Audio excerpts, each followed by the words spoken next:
So I think that it's important that in church we talk about the controversial subjects sometimes. And so I'm going to say something that some of you may thoroughly disagree with. It may even make you a little bit cross, but I'm going to say it anyway.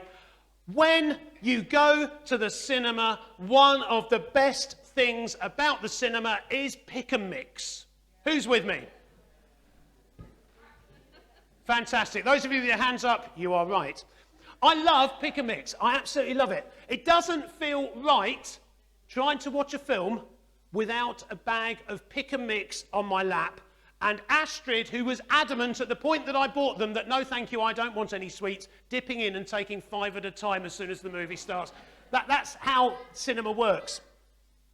But you know, the reason I love pick and mix is not because I love all of those sweets. In fact, I can't stand most of them. Most of them are pretty horrible. Most of them are chewy, sticky, nasty things that I don't like at all. When I get pick and mix, what I want is a bag that is 90% full of these and has a few of these and a handful of these and a couple of these and just one of these. And that is what makes pick and mix a glorious thing, is that I can choose exactly what I want in the bag. And you know, sometimes that kind of choice is a really good thing. Sometimes that kind of choice is not such a good thing. If I buy a new phone, I don't want an Apple screen glued onto a Samsung body with a Sony battery and a charger from Huawei. That's not what I want. And if it's all held together with spit and gaffer tape, that does not make a good phone. I don't want that kind of choice. And if I buy a parachute, which we all do every day, I don't want a harness made by one company and a canopy made by another company held together with lines that come from an old parachute that was left to me by my granddad and with a ripcord that I found on eBay. That is not going to make a good parachute. Sometimes pick and mix is not such a good idea. I am the way and the truth and the life. Nobody comes to the Father except through me, is what Jesus said. I don't know whether you noticed what Jesus didn't say.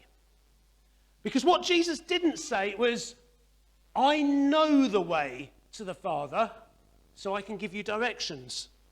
You know, the world is full of people who feel like they can give you directions because they feel like they know the way that you need to go. There's psychologists and gurus and personal trainers and mentors and life coaches. They are to a penny right now.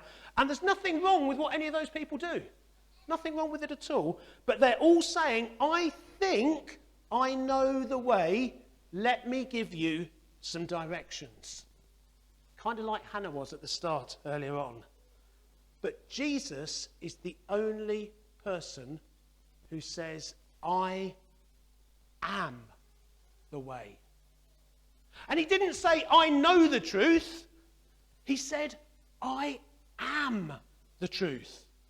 And you know what? He didn't say, I can give you a few tips for life.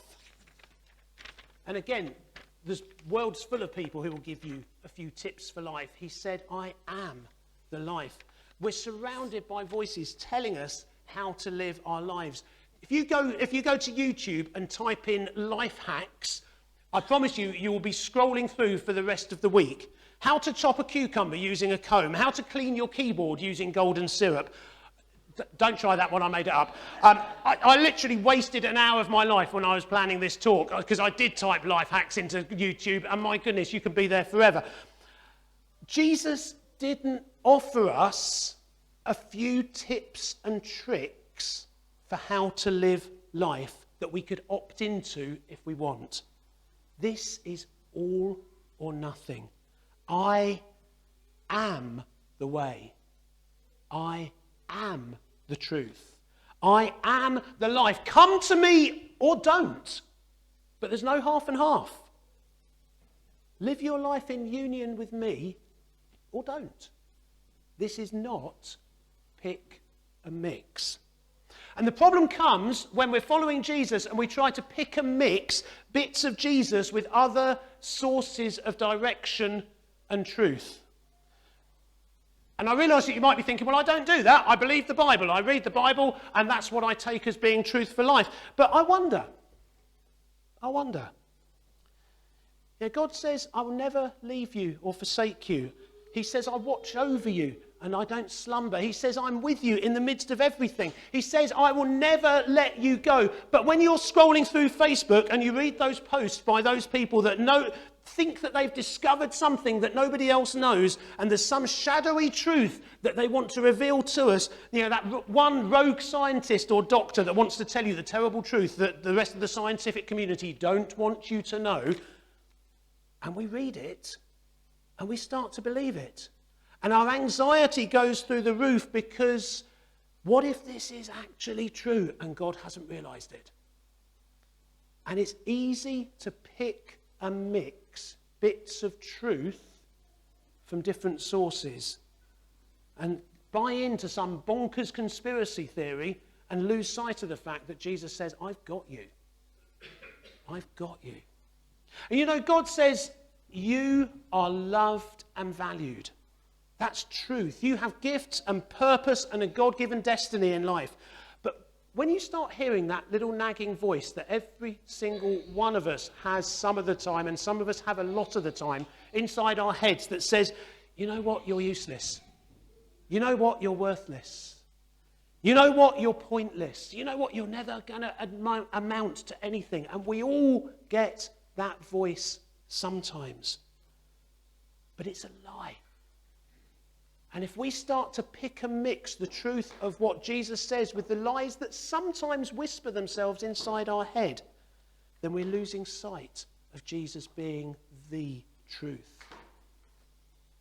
It's far too easy to pick and mix. So when Jesus invites us to follow him, he's inviting us to put all of our eggs into one basket. And that basket is him. He's the way. Don't pick and mix a few spiritual nuggets from Jesus with some other life teacher and a couple of Facebook motivational poster posts and expect that that is going to lead you anywhere worth going. Because it's not. He is the truth. He is the measure of whether anything else you see or hear is actually true or not. If it contradicts Jesus, it's not true. Full stop. And he's the life. He's the only way to live. So don't pick and mix. When you're following Jesus, it's putting your hands on his shoulders and letting him lead you. It's walking with him every step of the way.